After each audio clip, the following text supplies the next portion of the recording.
राम राम हरे हरे, हरे कृष्ण कृष्ण कृष्ण हरे हरे, हरे राम राम राम हरे हरे, हरे कृष्ण कृष्ण कृष्ण हरे हरे, हरे राम राम हरे हरे, हरे कृष्ण कृष्ण कृष्ण हरे हरे, हरे राम राम हरे हरे, हरे कृष्ण कृष्ण कृष्ण हरे हरे, हरे राम राम हरे हरे, हरे कृष्ण कृष्ण कृष्ण हरे हरे, हरे हरे विठ्ठल श्री ज्ञानदेव तुकाराम मोरे की जय, पंढरीनाथ भगवान की जय, रघुनाथ महाराज की जय।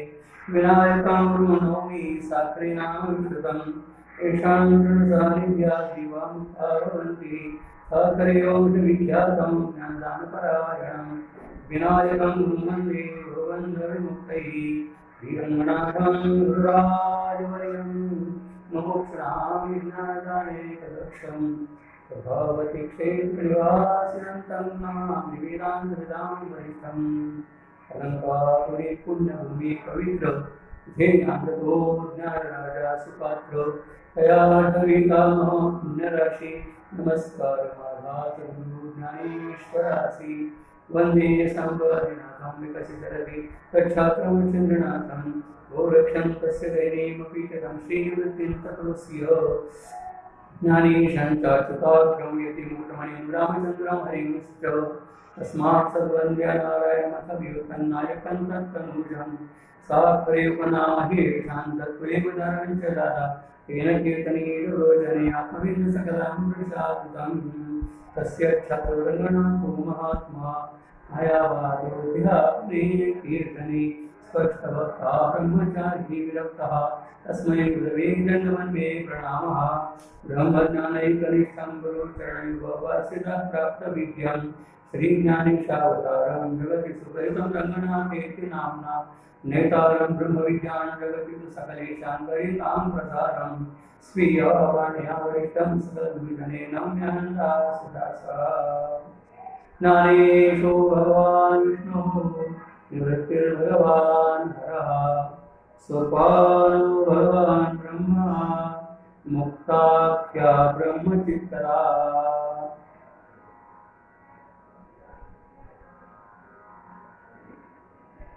प्रकाशेते सरी समिति ही, प्रकाशेते समिति जगदाकारी, सामजोग 65 ही 12वी आणि 13वी ओळी आहे. जवळजवळ सारखे शब्द वाटतात, पण या दोन ओळीतून दोन प्रकारे वेगळे विधान आहे. पहिलं विधान प्रकाशेते समिति जगदाकारी नाही, प्रकाशाची एक सरी समिती आहे. आणि दुसरं विधान आहे प्रकाशाचे समिती जगदाकारी. अक्षर सारखेच आहे आणि सारखाच विषय आहे असा अर्थ आपल्याला नाही. त्या सूक्ष्म विचार केला तर दोन विधान दिसून येतात. पहिलं विधान आहे 12वी मध्ये, ते शिवनी प्रतिवरी भासती पदार्थाची आपली प्रकाशाची एक सरी समिती आहे. शिवापासून तो ब्रह्म जड पृथ्वीपर्यंत जेवढे काही पदार्थ दिसतात आपल्याला, अर्थात सगळीच्या सगळे जड आहे. प्रकाशाची समिती जगदा, प्रकाशाची एक सरी समिती आहे.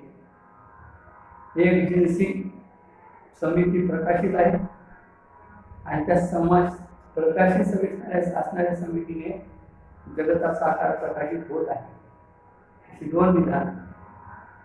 पहिलं विधान समिती स्वयंप्रकाश आहे आणि त्या स्वयंप्रकाश समितीकडूनच जगताचा आकार प्रकाशित होत आहे. हे दोन वाक्याचा दोन वेगळा असा अर्थ संभवतो, हे लक्षात घ्या. भगवंताने गीतेच्या दुसऱ्या अध्यायामध्ये अर्जुनाला आत्मानात्म सांगितलं आहे आणि ज्ञानेश्वर महाराजांनी चांगली 65 दृग्दृश्य सांगितलं आहे. कारण चांगदेवाचा आत्मानात्म झालेला आहे. सगळे अनात्म त्याने आत्मा वेगळा काढला आहे. फक्त तो आत्मा स्वयंप्रकाश ब्रह्मस्वरूप आहे, समिती आहे, हे इतकंच सांगायचं शिल्लक उरलं आहे. प्रत्येकाला दोन काम आहे. पहिलं काम आहे अनात्मातून आत्मा वेगळा काढणे, आणि असा सर्वात अनात्मातून वेगळा काढला आत्मा ब्रह्मरूपाचा निश्चय करणे. दोन काम आहे मुक्त व्हायचं असेल तर. आपण अनात्म्यालाच आत्मा समजतो. देह, इंद्रिय, मन, बुद्धी, प्राण त्याला आत्मा समजणं म्हणजे अनात्म्याला आत्मा समजणं नाही. त्या माणसाला आत्मा ब्रह्मनिष्ठ होऊ शकत नाही. आत्मा ब्रह्मनिष्ठ होण्याकरता अगोदर देह, इंद्रिय, मन, बुद्धी, प्राणांचा निराश केला पाहिजे आणि शुद्ध आत्मा ब्रह्मावर पोहोचलं पाहिजे. आणि असा शुद्ध आत्मा ज्याला लक्षात आलं त्या पुरुषाचा एकच गोष्ट सांगितलं आहे, आत्मा ब्रह्म आहे.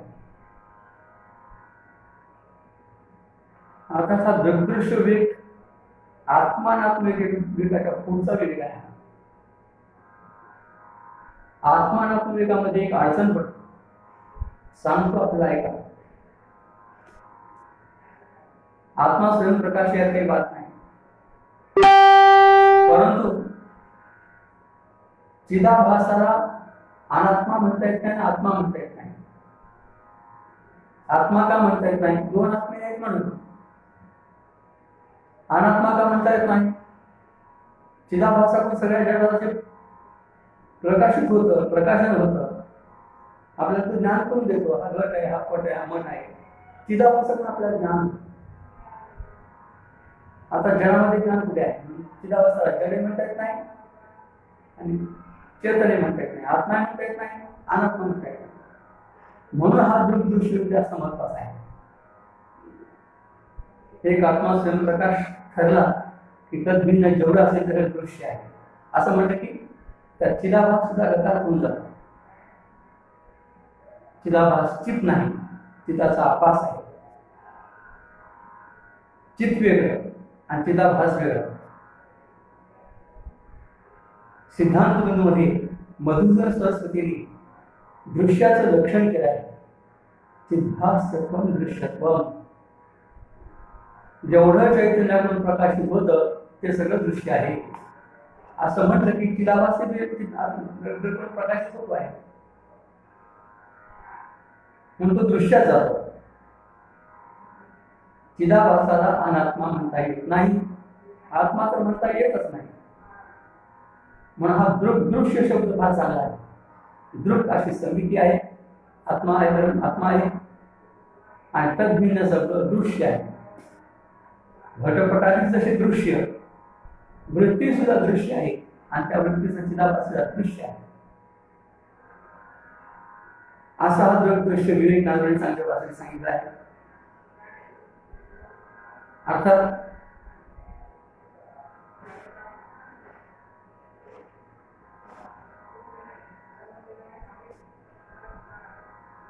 आपल्या शास्त्रामध्ये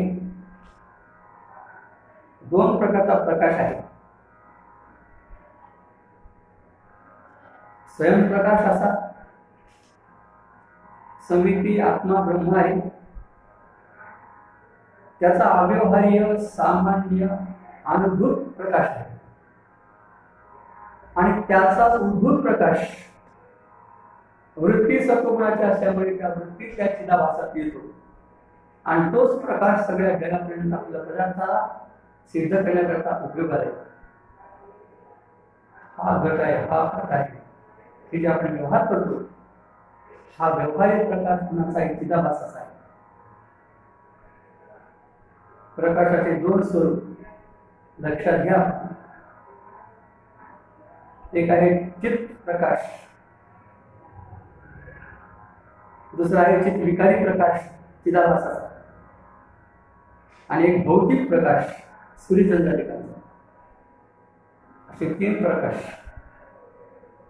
सूर्य, चंद्र, विद्युत, दिवा, हे पण प्रकाश घेतात. पण त्यांचा हा भौतिक प्रकाश आहे. म्हणजे पंचमहाभूतापासून निर्माण झालेला तो प्रकाश आहे. भौतिक प्रकाश म्हणतात, त्याला तो अंधार दूर करू शकतो. आणि चिदाभासाचा जो ज्ञान प्रकाश आहे तो अज्ञान दूर करू शकतो. अज्ञान दूर करण्याकरता चिदाभासाचा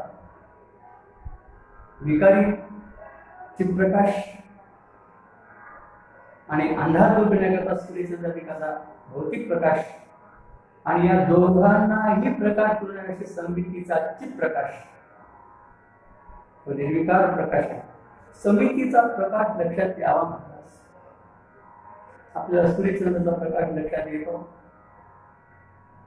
काही सूक्ष्म काही माणसं चिंतन करताना चिदाभासाचाही प्रकाश लक्षात येत असेल, पण या दोघांनाही प्रकाशित करणारा समितीचा चित्प्रकाश तो लक्षात येत नाही. तो लक्षात ठेवावा, तो सगळ्यांच्या पाठीमागे आहे. जसं माणसाला पुढचं दिसतं, मागचं काय दिसणार आहे. सूर्यचंद्र हे आकाशात उगवतात, सगळ्यांच्या समोर असतो. दिवा आपल्या घरात तो समोर असतो, तो आपल्याला दिसतो, तो कळतो, प्रकाश लक्षात येतो. चिदाभासाचा तो प्रकाश आहे, तो वृत्तीतला घटपटाधिकाचे ज्ञान होतात त्यावेळेला जे अध्यात्माचं चिंतन करतात त्यांना कळतो. चिदाभासाचा प्रकाश आहे, वृत्ती अज्ञानाचं दूर करते, आवरण करते आणि चिदाभास प्रकाशन करतो, ते लक्षात येतं. पण या दोघांनाही प्रकाश करणारा यदा जगतं तेजो जगद्भास येते किरण यच्चन नसेल सत्यज्ञ विधी मामकाम भगवान सांगतो आहे. त्या सगळ्यांचं प्रकाश करणारा मी स्वयंप्रकाश मागे आहे. तिथपर्यंत दृष्टी पोहोचत नाही. आणि ज्ञानेश्वर महाराजांना सांगणार ही दृष्टी आणून द्यायची आहे. स्वयंप्रकाश साक्षीच आपला प्रकाश केला. विद्यारण्य स्वामींनी पंचदशी ग्रंथामध्ये कूटस्थ दीपामध्ये 2 प्रकारचा प्रकाश दाखवला आहे. खूप उत्कृष्ट स्पष्टीकरण त्यामध्ये आहे. थोडक्यात आपल्याला सांगतो. आता सूर्य आकाशात उगवला आहे, त्याचा भिंतीवर प्रकाश पडलाच आहे, पण हा सामान्य प्रकाश आहे. आपण आरसा घ्या आणि तिथे उन्हामध्ये उभे राहा, त्याचा कडवसा तो भिंतीवर टाका, तो विशेष प्रकाश. ज्यावेळेस त्या भिंतीवर तुम्ही कडवसा टाकताना विशेष प्रकाश होतो, तेव्हा त्याच्या खाली सामान्य सूर्याचा प्रकाश असतो, पण तो दिसत नाही. त्याचा प्रतिबंध केलाय त्या कडवशाच्या प्रकाशात. विशेष प्रकाश लक्षात येतो, सामान्य प्रकाश लक्षात येत नाही. पण सामान्य मागे असल्याशिवाय विशेष होतच नाही, तिथंच खरं आहे. आकाशात सूर्य उगवला आहे, तर कडवसत नाही असं काय करणार? कसा विशेष प्रकाश भिंतीवर पडणार? लक्षात घ्या महाराज. तसं मागे साक्षी स्वयंप्रकाश नसेल तर वृत्ती जरी सत्वगुणाची असली तरी चिदाभासा ज्ञान प्रकाश कसा येईल? आणि चिदाभासाचाच जर ज्ञान प्रकाश साक्षीचा नाही आला तर घटाधिकाचा प्रकाश कसं होईल? आपली स्थूल दृष्टी आहे, त्यामुळे ते फक्त स्थूलापर्यंत जाते, सूक्ष्मापर्यंत जात नाही, जात नाही. उघड समितीचा प्रकाश चांगल्याला दाखवायचा आहे. त्याकरता 65 पत्र लेखनाचा व्यवहार दाखवायचा आहे.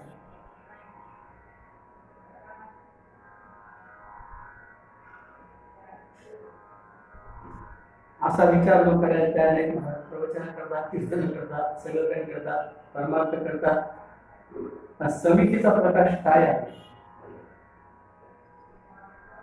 तो लक्षात घेतला पाहिजे. हा समितीचा प्रकाश अव्यवहारी आहे, अनुभूत आहे, तो सामान्य स्वरूपाचा आहे. लाकडामध्ये अग्नी आहे, सामान्य आहे. 2 लाकडाचं घर्षण करा विशेष होतं आणि मग तो आपल्याला प्रत्यक्ष दिसायला. लाकडातला जोपर्यंत लाकडा लागली तोपर्यंत दिसत नाही, लाकडा लागली आहे. आपला सत्कार्यवाद आहे, न्यायशास्त्रकांचा असंच कार्यवाद आहे. सांगतो आपला ऐका. न्यायशास्त्रकांच्या मतामध्ये कारणापासून कार्य उत्पन्न होतं, तेव्हा ते म्हणतात कारणामध्ये कार्याचा प्रादुर्भाव आहे आणि नवीन साधन सामग्रीपासून तो कार्य उत्पन्न झाला आहे. त्याला म्हणतात असंच कार्यवाद. आपल्या शास्त्रात तसं नाही. वेदांत शास्त्रात कारणामध्ये कार्य अनुभूत स्वरूपाचं आहे आणि त्याला विशिष्ट प्रकारची साधन सामग्री मिळाली म्हणजे त्याचं भूतपणा होतं. उदाहरणार्थ मातीमध्ये घट आहेच, आपल्याला दिसणार नाही, विशिष्ट साधन सामग्री मिळाली, दंड चक्र फुला आणि ते चाकावर घेऊन मातीचा गोळा त्याने आकार दिला की मग आपल्याकडे दिसायला आधी अनुभूत होता तो उद्भूत झाला. वृक्ष बीजामध्ये आहे, अनुभूत स्वरूपात आहे, विशिष्ट प्रकारे जमिनीचा संबंध आला, प्रकाशाचा, हवेचा, पाण्याचा संबंध आला, त्याचा अंकुर निर्माण होतो. वृक्ष काय आहे? वृक्ष हे स्थूल स्वरूप आहे आणि त्याचं सूक्ष्म स्वरूप बीजामध्ये आहे. त्यानंतर सत्कार्य, दुधामध्ये लोणी आहे, अद्भुत स्वरूपात आहे, विशिष्ट प्रकारे प्रक्रिया पण मग ते आपल्याला लोणी काढावं लागतं. म्हणजे याचा अर्थ आपल्या शास्त्रामध्ये सत्कार्यवाद असल्यामुळे अनुभूतचं उद्भूत होतं, सूक्ष्माचं स्थूल होतं. आधी सूक्ष्म असतं म्हणून स्थूल होतं आणि आधी अनुभूत असतं म्हणून ते उद्भूत होतं. का सांगतोय मी हे?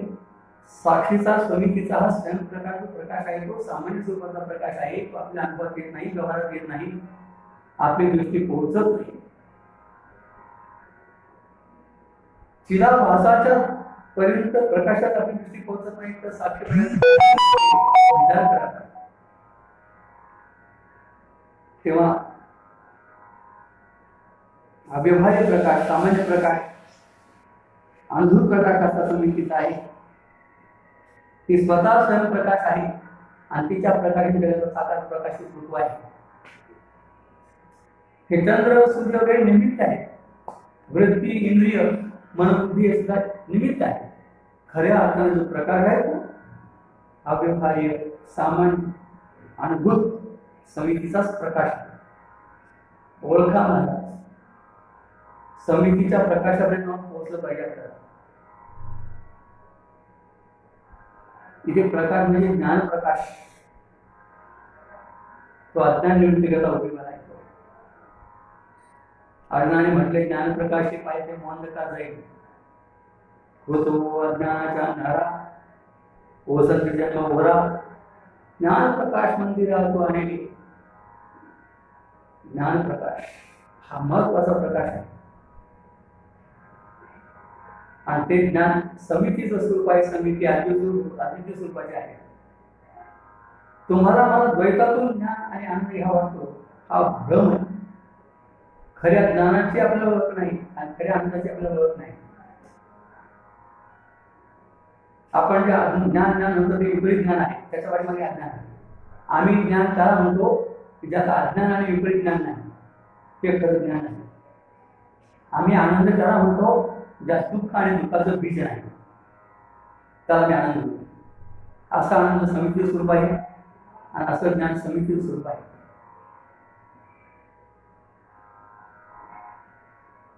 त्या समितीचं ज्ञान हे कधी लुप्त होत नाही महाराज. चिदाभासाचा जो प्रकाश आहे, ज्ञान प्रकाश, तो लुप्त होतो झोपेमध्ये. परंतु झोपेत सुद्धा समितीचा प्रकाश असतो, तो सामान्य स्वरूपाचा प्रकाश असतो. तुम्हाला मी अनुभवात आणलं. एखादा मनुष्य झोपला आणि त्याला आपण उठवतो तर त्याचं नाव घेऊन हाक मारतो, राव साहेब उठा. ही हाक त्याने झोपेत ऐकली का जागवून ऐकली? जागा होऊन मला तर हाक ऐकायचा जागा झालाय ना, जागवून ऐकली कसं म्हणते? झोपेत तर काही ऐकायलाच येत नाही. हा काय ऐकली जागवून म्हणता येत नाही, झोपेत म्हणता येत नाही. हा ऐकली पुढे जागा झाला कसं? याचाच अर्थ समितीचा सामान्य प्रकाश असतो झोपेत. एवढं सामान्य ज्ञान आपल्याला असतं म्हणून ताबडतोब हो उठलो, जागा झालो म्हणतो आपण.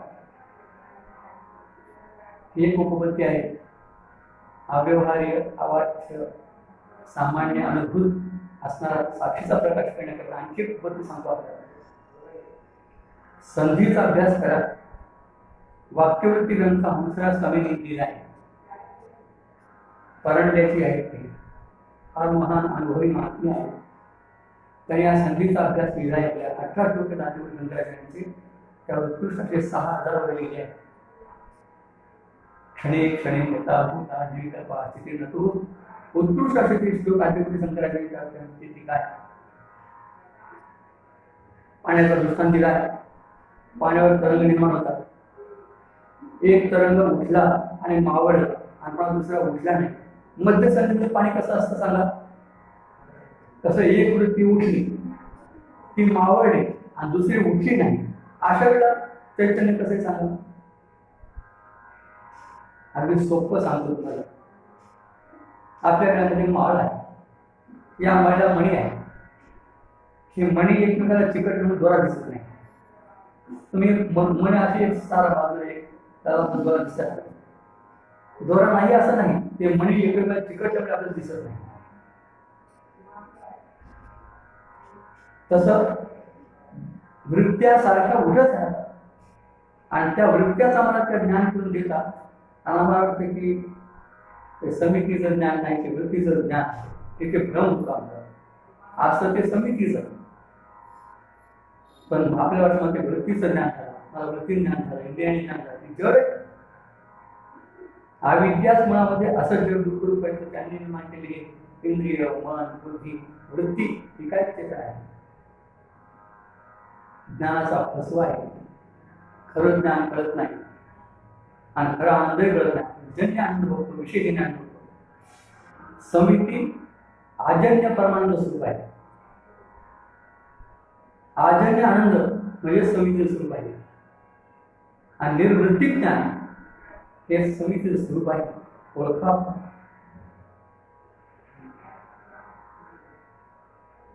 ज्ञानामध्ये वृत्ती नसावी. आनंदामध्ये विषय नसावे आणि अस्तित्वामध्ये पदार्थ नसावे. पदार्थ काढून अस्ति हे स्वयंप्रकाश समिती स्वरूप आहे. वृत्ती काढून इंद्रिय काढून ज्ञान हे समिती स्वरूप आहे आणि विषय काढून आनंद समिती स्वरूप आहे. आपण त्या उपाध्यायात धरतो त्याचा जरा व्यवहार करा. द्वैतात आनंद होत नाही महाराज. आणि द्वैत ज्ञान हे खरं पण नाही. द्वैत ज्ञान भ्रमज्ञान आहे. विपरीत ज्ञान आहे.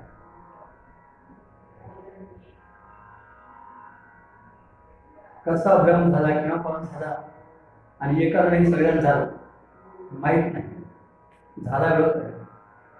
आतापर्यंत आपण विचार करून पाडताना महत्वाचं सांगण्याचं लक्षण आहे. हा मोठा विचार आहे. माझा ज्ञानाचा फसवा आनंदाचा फसवा आपल्याला कळत नाही. म्हणून तर विचार करा तुम्ही सुद्धा. आपल्याला प्रक्रिया पाठ आहे. आपण ऐकले विचार सांगा. ज्या वेळेला तुम्हाला घटाचं ज्ञान होतं किंवा भेदातून ज्ञान होतं का अभिधान ज्ञान होतं.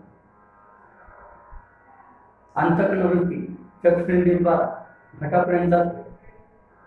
घटाशी अभिनय होत नाही पण घटाकार होते आणि मग ती वृत्ती अज्ञानाचा अवलंबून करते. त्यातला चिदाभास प्रकाशन करतो आणि वृत्ती निरावृत झाले तो घटक वृत्तीच्या द्वारा आपल्या साक्षीवर येतो.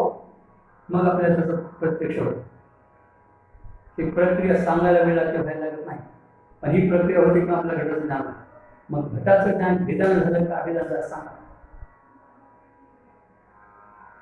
भेदामध्ये अज्ञान झालं आणि भेद ज्ञान हे भ्रमज्ञान आहे. तसंच आनंद पती पत्नी जेव्हा विभक्त असतात तेव्हा त्यांना आनंद होत नाही. जेव्हा एकत्र येतात तेव्हा त्यांना आनंद होतो. ऐक्यात आनंद आहे का द्वैतात आनंद आहे बोला. तुम्हाला भगवंताने बुद्धी दिली विचार करा. आनंद होतो तरी सुद्धा अभेदातच. आणि अभेदात आनंद येतो आपल्याला. सुख शब्द नाही. संसारामध्ये विषयजन्य सुख म्हणतात त्याच्या प्रतिकडे दुःख हे प्रतिस्पर्धी शब्द घ्यावा. आनंदाला प्रतिशब्द नाही. प्रतिस्पर्धी शब्द नाही. सुखाला दुःख का तर विषयजन्य सुख आहे. आणि समितीचं आजन्य असं प्रमाण सुख आहे. आजन्य आमच्या गुरु सांगायचं सुख भोगू नका सुख ओळखा. असुख भोगता दुःख भोगावा लागणार. एका एक लगे तुसा आनंद ओळखा. समिती स्वरूप आहे. परमानंद स्वरूप आहे. परम शब्द केव्हा लावला जातो. ज्या आनंदापेक्षा दुसरा आनंद श्रेष्ठ असू शकत नाही त्याला म्हणतात परमानंद. आणि ब्रह्मात्मैक्य ज्ञान ज्याला ब्रह्मानंद होतो ब्रह्मानंद होतोच, निश्चित होतो. असे 3-4 टप्पे आहेत. पहिला टप्पा आहे ब्रह्मज्ञानाचा, त्यात परोक्ष ज्ञान अपरोक्ष ज्ञान. नंतर पुढे आहे ब्रह्मानंद, आणि त्यापुढे ब्रह्मप्रतीती. ब्रह्मानंद भाव म्हणतात, ब्रह्मात्मिकी ज्ञान होतो ब्रह्मानंद. तेव्हा भेदामध्ये ज्ञान नाही, भेदामध्ये आनंद नाही. उलट त्याचा निराश करा, द्वैतातून निघा. नामराव बोलतात, तुझे जवळजवळ घडीत होतो संसार भय आणि जोडे पुन्हा खायला खावे लागतात. दोन्ही मला द्वैतामध्ये व्यवहार करतात. कोणी पण जोडे मारतो नाही खातो. अद्वैतामध्ये जो आनंद आहे, आपण गाढ झोपेला जातो तिथे अद्वैत आहे. कुठे आनंद करायला सांगा, परमानंद होतो का अद्वैत. आपलं स्वरूप आधीची समिती स्वयंप्रकाश आहे, विसरू नका. मी स्वयंप्रकाश सच्चानंद साक्षी आहे, विसरू नका. म्हणून मला सांगतात बरोबर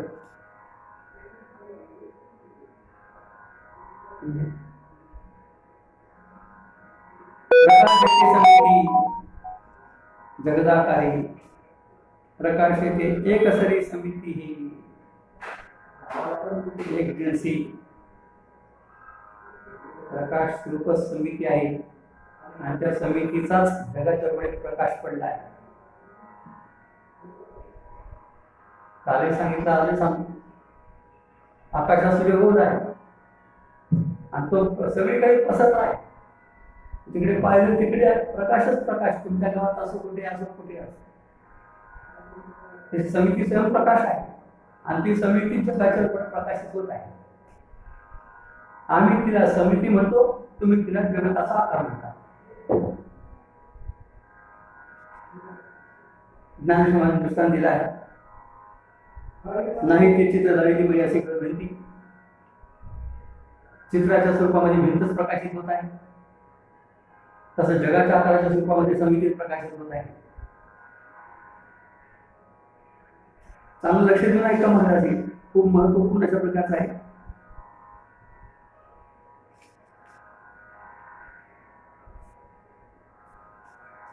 घडियाळच्या आकारी प्रकाशाची अंबरी हा दृष्टांत दिला आहे. बांधियाच्या मोडी, बांधण गुळाची मोडी काल सांगितलं आपल्याला. दयाप्रिय कुरवडीचे विज्ञान जग नाहीच आहे, सगळी समिती आहे समिती. आणि त्याला समजतात तुम्ही जगताचा आकार. इथेच बोलत आहे दोरी, समजतात तुम्ही त्याला सर. आहे शिंप, त्याला समजतात तुम्ही प्रश्न.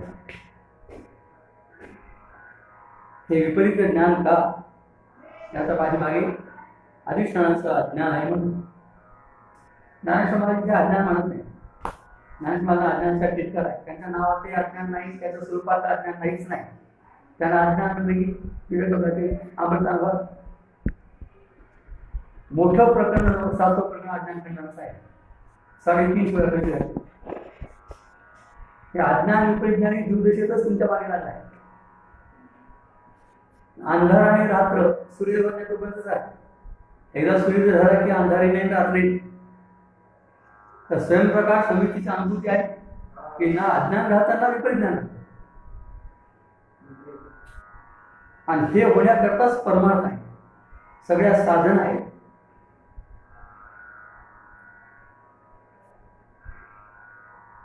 विश्वस्फूर्ती स्फूर्ती नाही, मग कोणाची स्फूर्ती आहे, समितीची स्फूर्ती होत आहे. हा सगळा 15 ओळीचा विचार आपण काल मांडला.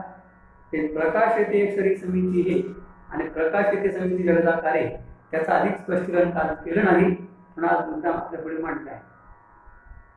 आता ही समिती बनली कशी, एकच समिती असताना ही त्रिपुटी झाली कशी, निर्माण कशी झाली, इथे मोठं आश्चर्यच आहे. ज्ञानेश्वर महाराजांच्या बोलण्यामध्ये फारच सूक्ष्मता आहे. महाराज आधुनिक वेदांत ग्रंथ सगळे वाचल्यानंतर वासुदेवाचं मत कळतं काय सूक्ष्मता आहे. आधुनिक वेदांत ग्रंथामध्ये त्रिपुटी मांडली असताना त्याच्यामध्ये 3 पदार्थ स्वीकारले आहेत. अंतःकरण विशिष्ट चैतन्य त्याला प्रमादा म्हणतात. वृत्ती विशिष्ट चैतन्य त्याला प्रमाण चैतन्य म्हणतात. आणि विषयावच्छिन्न चैतन्य त्याला प्रमेय चैतन्य म्हणतात. प्रमाता प्रमाण प्रमेय त्रिपुटी याचा अर्थ आत्मस्वरूपावर 3 फूट, एक अंतःकरणाचं फूट, वृत्तीचं फूट आणि विषयाचं फूट, ही त्रिपुटी असा त्याचा अर्थ आहे. सगळे आपले व्यवहार त्रिपुटीतून चालतात. आणि ती त्रिपुटी कशामुळे हे आपल्याला कळत नाही. आश्चर्यच आहे.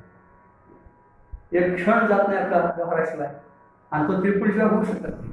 पण त्रिपुटी म्हणजे काय माहीतच नाही मला. ग्रंथ वाचले पाहिजे, साधू संतांच्या संगतीत राहून काहीतरी आपण ते गुह्य काय त्यातला आहे ते कळून घेतलं पाहिजे.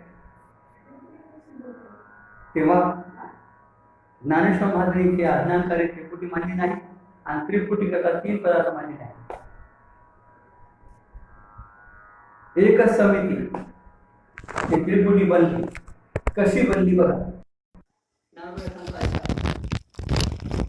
16-17 2 वेळा सांगितलं आहे. ललित पदार्थ सुख दुःख हे आकार एक बोली नावे कोणी आपण या संदर्भात त्या नाव दृश्याचे होणे, दृष्टी दृष्टत्वाने तेने बिंबा बिंबत्व झाले पण प्रतिबिंबाचे 16 आणि 17 ओळ. होय आपण या सन्मुख आपणाची जो त्या दृश्याचे होणे. ती 16 ओळीची अर्धी ओळ ठेवा, बाजूला ठेवा, नंतर सांगतो ती. अगोदर दृश्य कसं बनलं, समिती असताना दृश्य कसं बनलं. तर ज्ञानोबांनी इथे विषय प्रमेय पदार्थ घेतले नाही. ते म्हणतात समिती आपण आपल्या समोर झाली असं नाव दृश्य. दृष्टांत पुढे दिल्यात मला करण्यासाठी. आपलं मुख गळ्यावर आहे, आरसा पुढे घेतला की आपल्या समोर ते आपलं मुख होतं, त्याचं नाव प्रतिबिंब. तसं समिती आपण आपल्या समोर झाली असंच नाव दृश्य. किती सुटसुटीत भाषा आणि उघड भाषा. आणि त्या दृश्याच्या सापेक्ष त्या समितीला द्रष्टा नाव आलं. जसं आरशात प्रतिबिंब दिसलं की तत्सापेक्ष मुखाला बिंब नाव आहे. वास्तविक प्रतिबिंबही नाही, बिंबही नाही, मुख आहे. तसं दृश्यही नाही, द्रष्टा नाही, समिती आहे. प्रतिबिंब स्वरूपातही मुखच, बिंब स्वरूपातही मुखच, आणि मुख स्वरूपातही मुखच, आणि बिंब प्रतिबिंब नसताना सुद्धा मुख म्हणजे मुखच मुख आहे.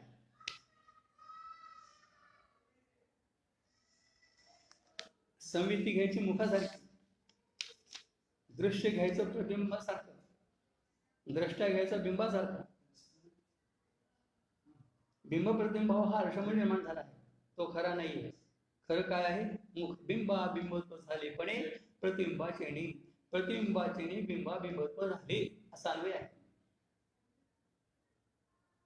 तसं समितीच आपण आपल्या समोर त्याचं दृश्य, आणि त्या दृश्यासपेक्ष दृश्य सापेक्ष समिती नावाला द्रष्टा.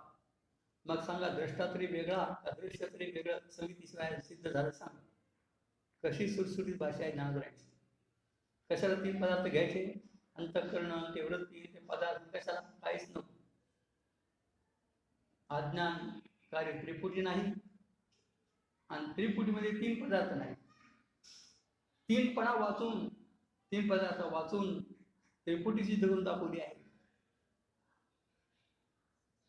विशेष महत्वाची गोष्ट आहे महाराज.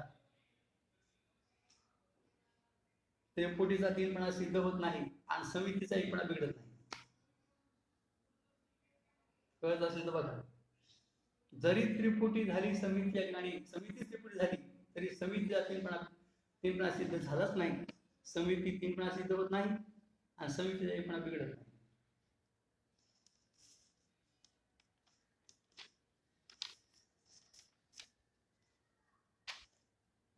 आरशाची ती करामत आहे. आपलं मुख गळ्यावरील प्रत्यक्ष स्वरूप आहे, पण आरसा घेतला की प्रत्यक्षाचा विषय होतो. आणि ते एकाचे 2 करून दाखवतो. आरसा पाहू नये. आमच्या वेळी सांगायचे ब्रह्मचर्याने आरसा पाहू नये. संन्याशाने आरसा पाहू नये, विधवा बाईने आरसा पाहू नये, महाराजांनी आरसा पाहू नये. त्याच्या पटकन बांधता येत नाही कीर्तनाला. आरसा फक्त सौभाग्य वेळी पाहा, एकाच बैला अधिकार आहे. आणि तिचा आपलं तोंड पाण्याकरता नाही, कुंकू पाण्याकरता, म्हणजे नवरा पाण्याकरता. आरसा का पाहू नये अशा 3 दोष आहेत. वृत्तीप्रभागात सांगितले निश्चित झाले. स्वभिन्नत्व, दर्पणस्तत्व आणि प्रत्ययमुखत्व, 3 दोष आरसा दाखवतो. आपलं तोंड पूर्वेकडे असेल पश्चिमेकडे दाखवतो. प्रत्ययमुखत्व म्हणतात त्याला. एक असून 2 दिसतात. स्वभिन्नत्व, प्रत्ययमुखत्व आणि दर्पणस्तत्व आरशात आहे असं वाटतंय.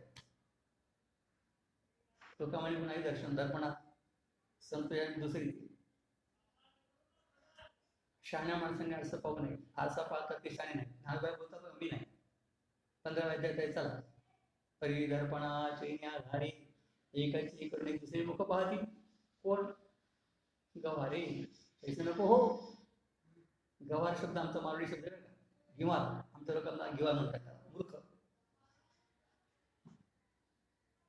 ज्ञानोबांनी तो दृष्टांत दिला आहे बिंब प्रतिबिंबाचा. ज्ञानेश्वर महाराजांना जास्त तो आवडतो.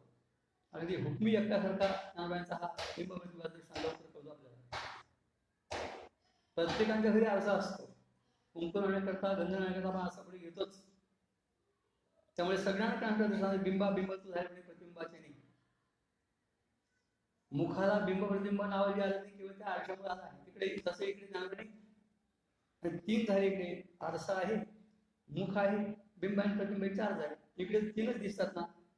द्रष्टा दर्शन दृष्टी म्हणजे तर हे कसं काय? तर ते नावे शोभून आकार इथे आरशाचा घ्यायचा आहे. आकार जो तुम्हाला आकार एक जो दिसतोय जगाचा ते क्षोभ झाला. क्षोभ शब्द आरशाचा घ्यायचा.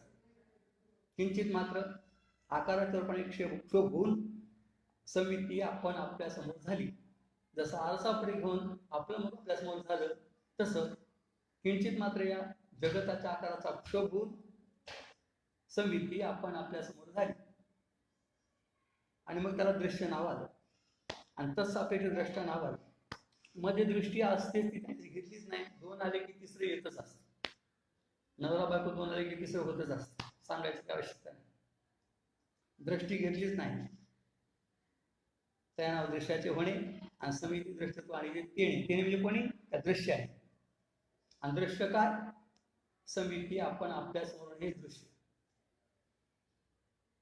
पण जरी असं झालं तरी त्या सुखदुःखाचा लेप मात्र लागत नाही. जरी दृष्टादृश्य या स्वरूपामध्ये व्यवहार झाला समितीचा तरी समितीला त्या द्रष्टादृश्यापासून होणाऱ्या सुखाचा लेप लागत नाही. न लिपता सुख दुःख अशी होईल. दृष्टांत लक्षात घ्या. आणि खरोखरच महाराज 3 पदार्थ न मांडता कशी त्रिपुटी निर्माण झाली ही ज्ञानोबांची उपपत्ती लक्षात ठेवा. अज्ञान मानलं नाही आणि 3 पदार्थ मानले नाही.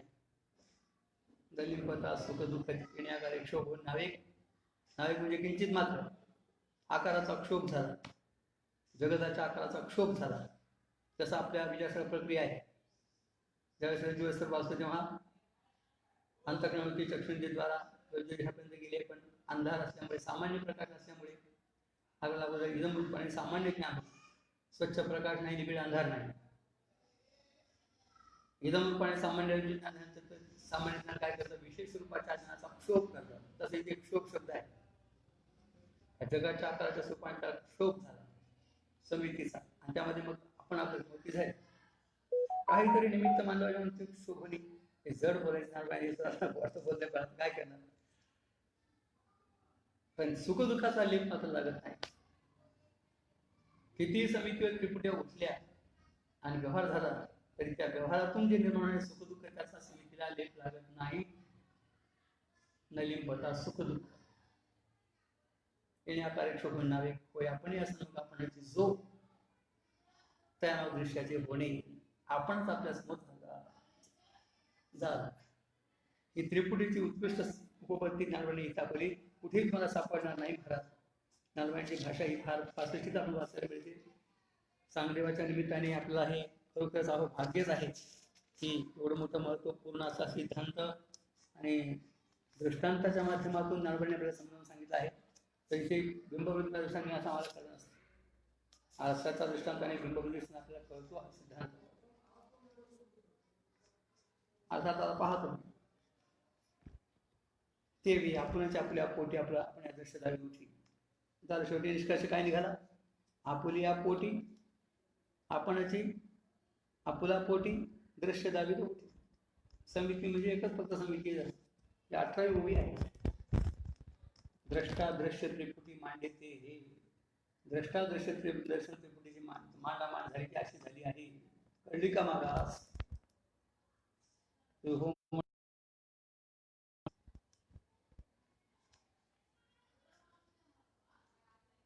देवी आपण जी आपुला पोटी आपण या दृश्य दावीत उठी शब्दाची रचना बघा.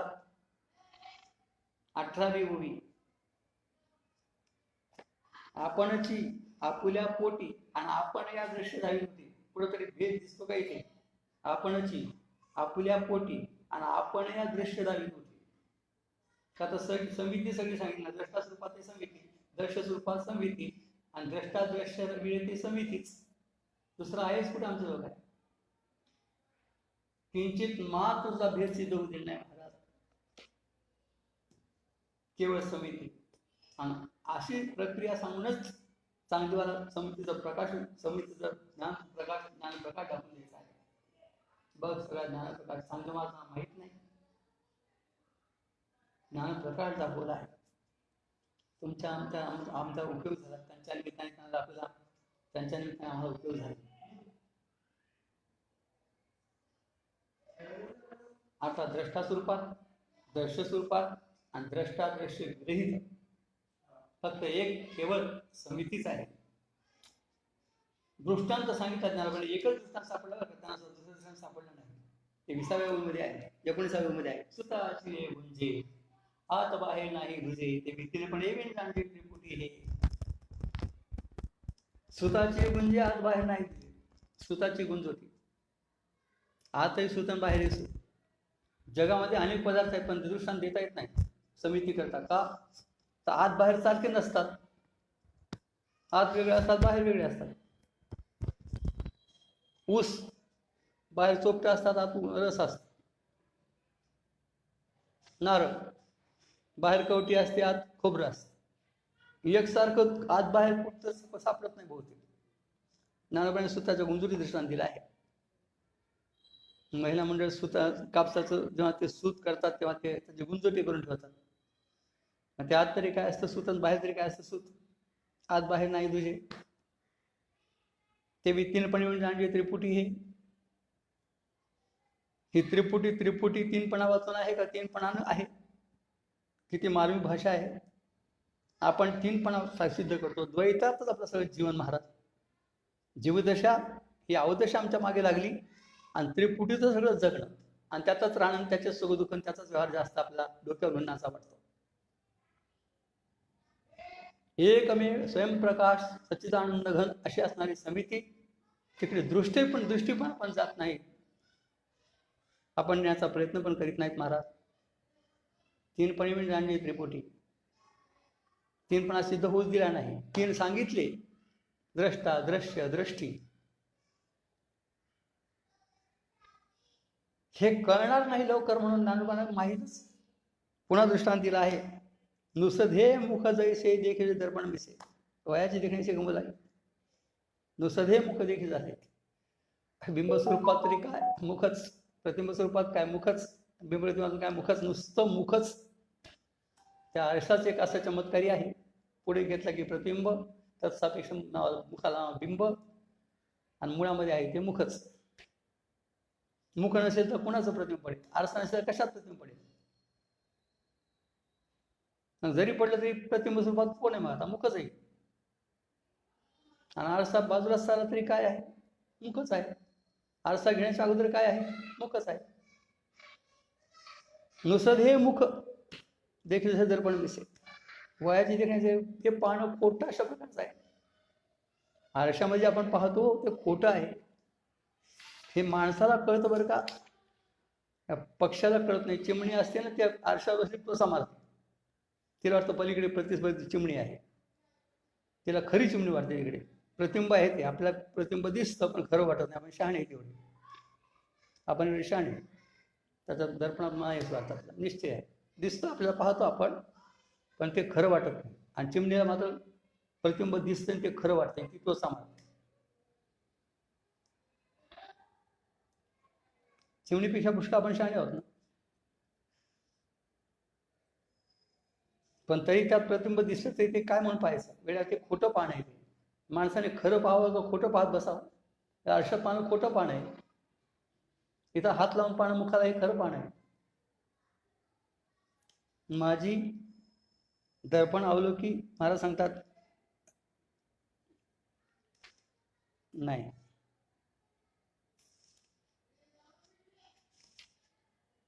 नुसते मुख जैसे देखील दर्पण मिसे वाईज देखण्याचे गमू लागेल. खोटं आपल्याला वाटायला लागतील, पाहणं खोटं अशा प्रकारचं आहे. तैसे नवचता भेदा समिती गमे त्रिधा. ज्ञानेश्वर महाराजांनी या त्रिपुटीचा विचार 21 होईपर्यंत मांडला आहे.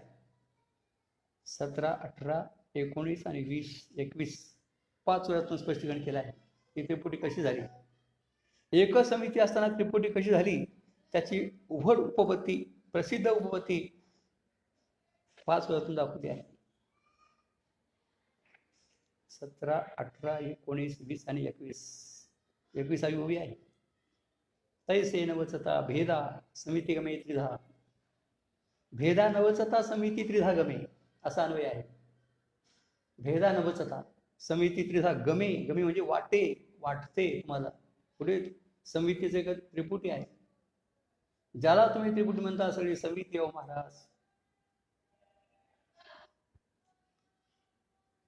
हेच जाणे प्रसिद्ध उपपत्ती या. हीच प्रसिद्ध उपपत्ती लक्षात घे बरं का चांगदेवा. अद्वैत वेदांत ग्रंथातली ही लहान बाळाला शिकवल्यासारखी उपपत्ती आहे बरं का. शाळेमध्ये 2 प्रकारचे वर्ग असतात. एक बाळाचा वर्ग, प्राथमिक शिक्षण, आणि कॉलेजचं शिक्षण, उच्च शिक्षण, प्रौढांचं शिक्षण. लहान बाळाला जेव्हा शिकवायचं तेव्हा वेगळंच त्या गुरुजीला शिकवावं लागतं. आई पाटी आणि लेखन त्याच्या हातात देऊन त्याला शाळेत पाठवते. त्याला हे माहीत नाही की ती पाटी लिहिण्याकरता का बसण्याकरता. तो पाटीवर बसत असतो. गुरुजीला शिकवायचं आहे पाटी बसण्याकरता नाही, लिहिण्याकरता असते. लेखणी जी असते ते खाण्याकरता का लिहिण्याकरता ती त्याला माहिती नाही, खाऊन टाकत असते. त्याला सांगावं लागतं अरे लिहायची असते. इथून सुरुवात. लहान बाळाला तर शिकवण्याकरता गुरुजी असतात, त्यांचं कर्म दुर्दैव असेल मला वाटतं. ते घरची फक्त आईची पिढा बस गुरुजीकडे पाठवून द्यायची, तसं काही नाही. त्याला शी केले कळत नाही, सू केले कळत नाही, काहीच कळत नाही. पण प्रौढ झालेली जी उच्चकाली शिकवण काय ते ट्रेंड असतात महाराज, त्यांना काही अडचण पडत नाही शिकवायला. तसं ज्ञानेश्वर महाराजांना चांगदेव पासष्ट चांगदेव शिकवायला हे प्रौढ झाले. योगशास्त्र संपन्न आहे ते. निर्विकार समाधीपण योग लावलेला आहे, योग साधला आहे. अशी प्रसिद्ध उपपत्ती ज्ञानपाटील पुढे समजून सांगितले. ते अद्वैत वेदांत ग्रंथातली उपपत्ती ती साधकाला मुमुक्षुला समजून सांगण्याकरता अलीकडची आहे. पण त्याच्या पुढे आपण जेव्हा खरोखर जास्त चिंतन करू आणि आपली दृष्टी सूक्ष्म बनत जाईल तर ही प्रसिद्ध उपपत्ती आता लक्षात ठेवा की समितीच ही 3 प्रकारे झाली, पण 3 पुन्हा वाचून त्रिपुटी आहे. का तर त्यात दृष्ट स्वरूपामध्ये समितीच प्रकाशमान आहे. प्रकाशित एक सरी समिती हे विसरायचं नाही. पुढे वाचायचं, मागचं विसरायचं नाही. आता त्या दृष्टीचं राहिलं होतं ते पुढे सांगितले 22 मध्ये. दृश्या साजो उभारा तेची दृष्ट तोय संसारा, या दोही माझी अंतरा दृष्टी पंगू होय. द्रष्ट आणि दृश्य 2 आली की मध्ये दृष्टी येतच असते. त्यातली दृष्टी पांगळी आहे. पुढे दृश्य नसेल आणि मागे दृष्ट नसेल तर दृष्टी कुठे राहणार आहे. दृष्टीला मागे द्रष्टा पाहिजे आणि पुढे दृश्य पाहिजे, तर ती दृष्टी स्वतंत्र राहू शकत नाही.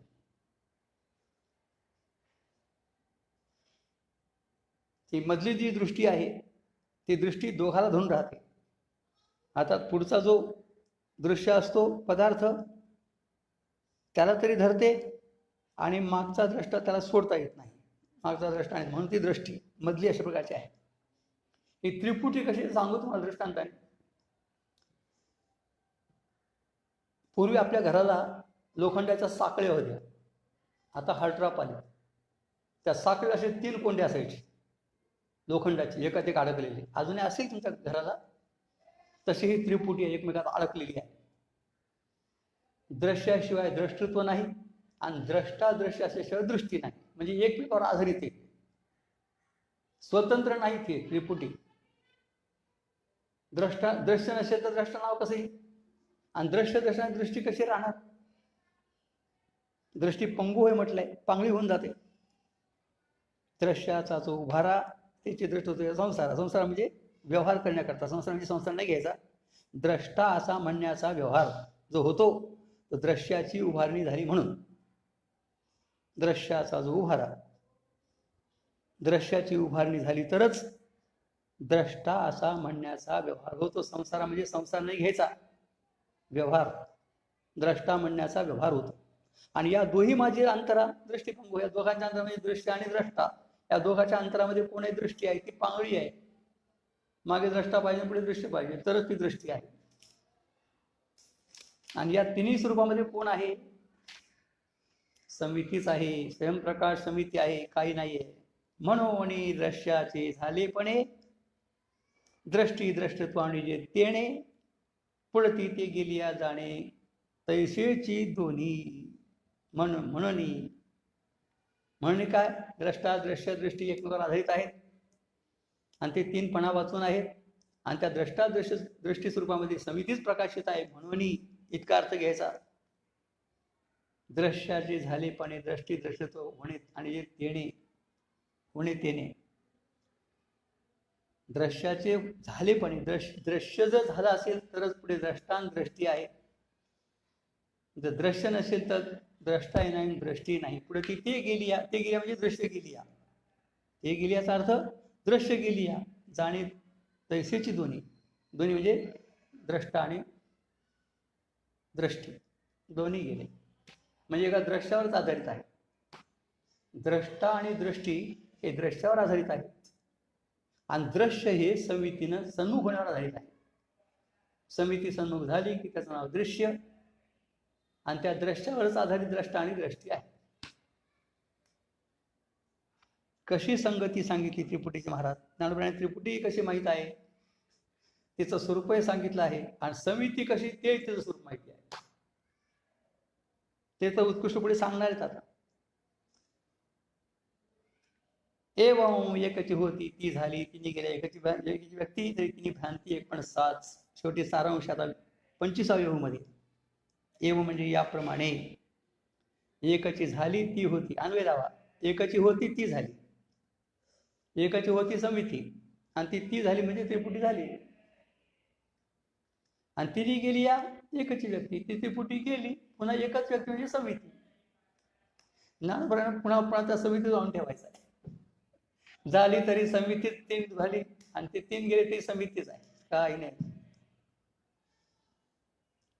खरंच महाराज मनुष्य देहात यावं, श्रीगुरूच्या मुखाने वेदांतशास्त्राचं श्रवण करावं आणि त्यामध्ये अमृतानुभव चांगदेव 65 पर्यंत आपण चिंतन न्यावं.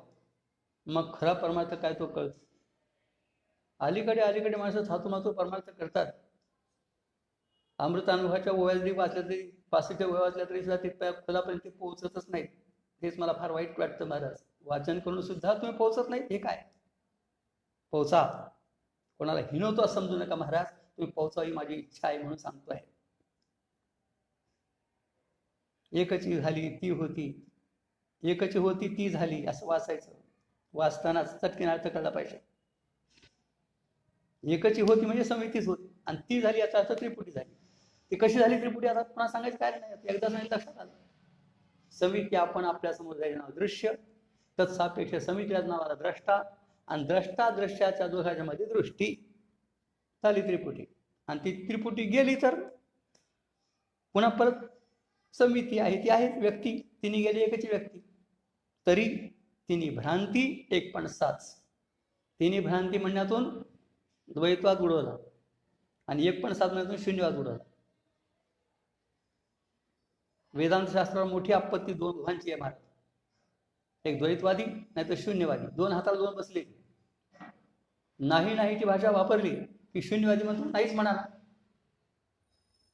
आहे आहे भाषा वापरली की द्वैतवादी म्हणतो मग इतकं आहे मग द्वैतच आहे, आधी का पंचायत.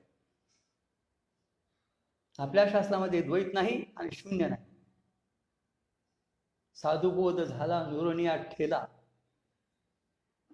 साधूचा बोध काय करतो? जीवदशाने दुपारी नुरोनिया, ब्रह्मरूपाने ठेला असा अर्थ आहे. शून्यवाद नाही, द्वैत नाही. दोन गोष्टी सांभाळ महाराज. द्वैतवाद्याचं खंडन आहे आणि शून्याचं खंडन आहे. शून्य सिद्धच होत नाही. शून्य आहे म्हणणारा कोणतरी आहे की नाही? मग शून्य कुठे आहे? शून्य आहे म्हणलं तरी शून्य नाही, आणि शून्य नाही म्हणलं तर मग तुझ्याच म्हणत शून्य नाही. मग या घरात कोणी नाही असं म्हणण्यात मग काय? म्हणणारा कोणतरी आहे ना? नाही. कसं? केव्हाही अभाव हा असाक्षिक सिद्ध होत नाही, ससाक्षिक सिद्ध होतो. कोणीतरी नाही म्हणणारा पाहिजे. आपल्या शास्त्रामध्ये सामान्य स्वरूप आहे महाराज. ते द्वैतही नाही आणि शून्य नाही. काही नाही असं नाही म्हणजे आहे सिद्ध होतो. ज्ञानोबांनी अमृतानुभवामध्ये दोन दृष्टांत दिले आहेत. निरंजनी निधेला आणखी नाही देखीला, हा फुलाही आठव विसरलाय. निर्जन अरण्यात मनुष्य झोपला, दुसरं कोणी पाहणार नाही आणि त्याचं त्याला स्वतः झोपल्यामुळे ज्ञान नाही. पण तो आहे की नाही? तो आहेच. त्याच्यापेक्षा पुढे दृष्टांत दिले अजून एक. काळ राही काळ वखा, तो आपण आणि का न चोजवे ते असे का आम्ही पाणी. एक काळाकुट्ट मनुष्य अमावस्याच्या काळ्या रात्री काळी घोंगडी पांघरली, काळ्या शेतात उभा राहिला, डांबर अंगाला फासला, अजून काय काढायला लाव. स्वतःला दिसत नाही, लोकांना दिसत नाही. स्वज्ञानाचा विषय नाही, परज्ञानाचा विषय नाही. पण तरी तो आहे की नाही? आता हा तर जागा आहे ना. फक्त उभा राहिला, काळ्या राही काळ तो आहे. आहे नाहीची वाच्यता न करता आहे. ही भाषा कळली पाहिजे महाराज. आमची भाषा ही ज्ञानेश्वर महाराजांनी अशी प्रौढ भाषा वापरली, त्यात आम्ही त्या ग्रंथ बाहेर जाता पण येत नाही. ज्या भाषेत ज्ञानेश्वर महाराजांनी चांगलं शिकवलं आहे, शब्द लिहिले आहेत, तशा शब्दातून आम्हाला त्याचा आविष्कार करावा लागणार आहे. आता तुम्ही इतके जसं ऐकत आहात फेसबुकवर, मला माहित नाही कोण कोण किती ऐकतात.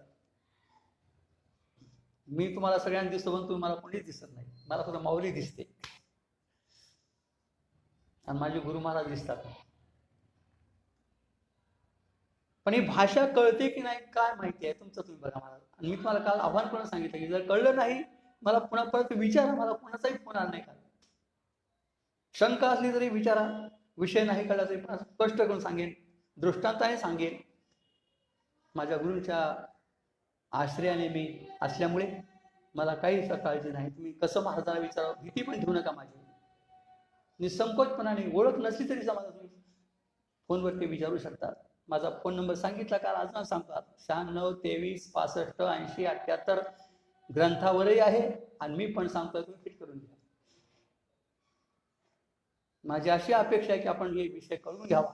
नाही कळलं तर मला विचारावा आणि शंका आली तर मला विचारावी.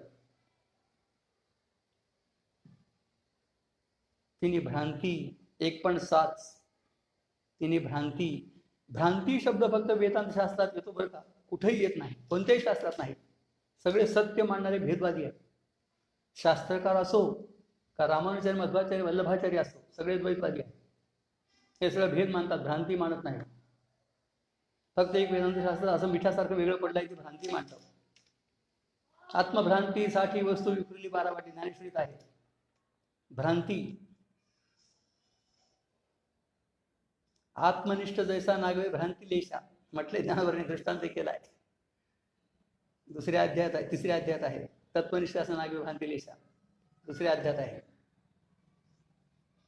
ज्ञानेश्वरांच्या हातवटी दृष्टांताला सिद्धांत केला आहे, सिद्धांताला दृष्टांत केला आहे. तत्वनिष्ठ जो असतो त्याला भ्रांती नाही. ज्ञानोबा आत्माला सुद्धा बोलतात, एका जनार्दनी पूर्ण कृपा केली, भ्रांती निरसली मनाची हे. फक्त भ्रांती जाते महाराज, आणि भ्रांती जी होते ती आहे ती वस्तू जशी जायची नाही कळल्यामुळे भ्रांती होते,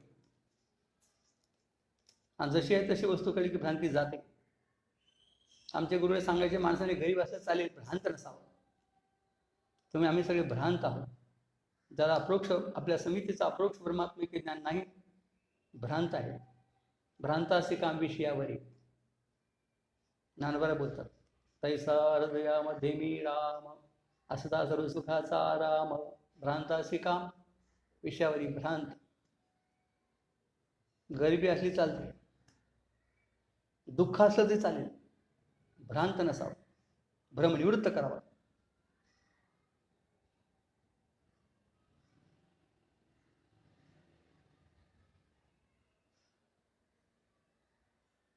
आपण अनुभवाचे ताणून पहा महाराज. सुषुप्त अवस्थेमध्ये गेल्यानंतर योगी पुरुषाला समाधीमध्ये अद्वैत आनंद आहे, आणि आपला झोपेमध्येचा अद्वैत आनंद आहे. तिन्ही भ्रांती म्हणले ज्ञानोबरांनी. जागृती झालं की स्वप्नात गेलं की त्रिपुटी आहे, व्यवहार आहे. पण सुषुप्ती समाधी या दोन अवस्थेमध्ये मात्र त्रिपुटी राहत नाही, पण समिती मात्र आहे. त्याचाच तिथे आनंद होतो, आपल्याला कळत नाही, ज्ञान नाही तिथे. त्रिपुटी भ्रांती आहे, समिती पण असाच आहे. चांगदेव महाराजांना 1400 वर्ष योग साधना करून सुद्धा निर्विकार राहून सुद्धा कळलं नाही. ते ज्ञानेश्वरापासून कळून देतात त्याला. तिन्ही भ्रांती एक पण साच. सत्य मिथ्याचा निर्णय हा जगदृश्य विचाराने होतो असं निश्चित होतं. आत्मस्वरूपाचा निर्णय आत्मानात्म विचाराने होतो, आणि सत्य मिथ्याचा निर्णय दृग्दृश्य विचाराने होतो. हे दोन्ही विचार करणारे वेदांतशास्त्र आहे बरं महाराज. वेदांतशास्त्रामध्ये आत्मनात्म विचार आहे आणि दृग्दृश्य विचार आहे. संसारात आपण म्हणतो आमचा विचार चाललाय, तो विचार आणि तो अविचार असतो. कारण विचाराकरता दोन वस्तू याव्या लागतात, एकत्र याव्या लागतात, मग त्याचा विचार होत असतो. संसारामध्ये अनात्माच येतो, आत्मा येतच नाही, तर विचार काय शब्द वापरतो, तो अपमान आहे त्या विचार शब्दाचा. विचार म्हणजे की दोन गोष्टीचा, आत्मा आणि अनात्मा, दृग आणि दृश्य, सत्य आणि मिथ्या. हा फार मोठा महत्वपूर्ण विचार आहे. माणसाने विवेकी जीवन जगावं, भोगी जीवन न जगता विचारी जीवन जगावं असं महाराजांचं सांगत. माणसं भोगी जीवन जगतात.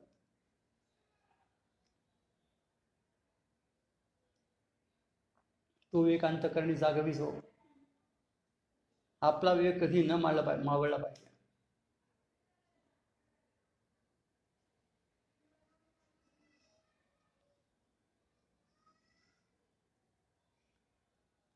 आता तिन्ही भ्रांती एक पण साच. तेव्हा एकच होती ती झाली, तिने गेल्या एकच व्यक्ती, तरी तिन्ही भ्रांती एक पण साच. खरं काय ते कळावून खरं धरावं मला. खोटं ते पाहू बी नाही, ते धरू बी नाही, त्याचा व्यवहारही करू नये. सगळं खोटं खोटं खोटं तेच आपल्याला आवडतं. खऱ्याकडे माणसं जायची तयारी नाही. सत्याचं लक्षण काय आहे? त्रिकाला बाधित ते सत्य, दिसतं ते सत्य असं नाही, भोळी भाषा आहे. जग दिसत असेल, सत्य कशावरून ठरतात? ज्याचा नाश होतो आणि बदल होतो प्रत्यक्षामध्ये, तर ते कसं काय मला सत्य म्हणता येईल?